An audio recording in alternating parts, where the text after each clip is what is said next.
तराजू के दो पलड़े होते हैं।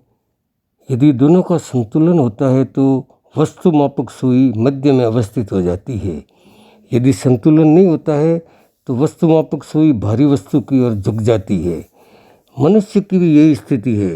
कभी मनुष्य की चेतना प्रियता के कारण प्रियजनों की ओर झुक जाती है तो कभी अप्रियता के कारण अप्रियजनों की ओर चली जाती है। मनुष्य में प्रियता का भाव भी विद्यमान है और अप्रियता का भाव भी। उसकी एक आंख राग से अंजन से अंजी हुई है तो दूसरी आंख द्वेष के अंजन से अंजी हुई है।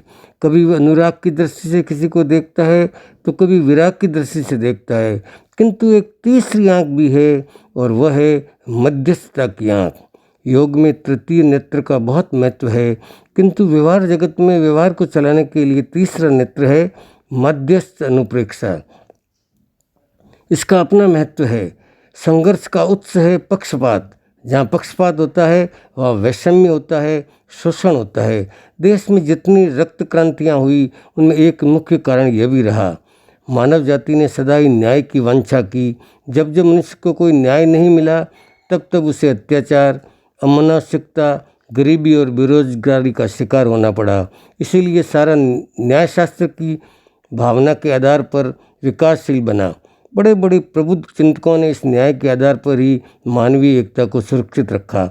जहाँ राग की चेतना कार्य करती है वहाँ न्याय नहीं होता।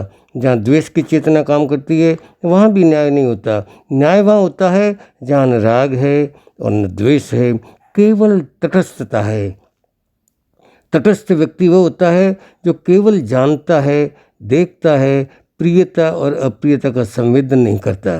कोई व्यक्ति उन्मार्ग की ओर जाता है, उन्हें सन्मार्ग पर लाने का प्रयत्न करना अपना कर्तव्य है, किंतु बलपूर्वक किसी को सन्मार्ग पर नहीं लाया जा सकता। कोई व्यक्ति हितकर उपदेश को भी नहीं सुनना चाहता, उसका हृदय परिवर्तन कर उसे समझाना ही तटस्थ व्यक्ति का काम हो सकता है, किंतु उस पर क्रोध करना, उसके विषय में चिंता करना, अपने ही सुख का लोभ करना है। प्राय मनुष्य अपने ही राग द्वेष के कारण अपना मानसिक संतुलन खोता है। दूसरा क्या करता है इसकी चिंता किए बिना ही मैं क्या करता हूँ इसका चिंतन होना अति आवश्यक है। इसका एकमात्र अवलंबन है मध्यस्थ अनुप्रेक्षा। भगवान महावीर ने कहा मज्जत्थो निज्जरा पे ही। जो मध्यस्थ होता है वही वीतराग की साधना कर सकता है, समता में रमण कर सकता है।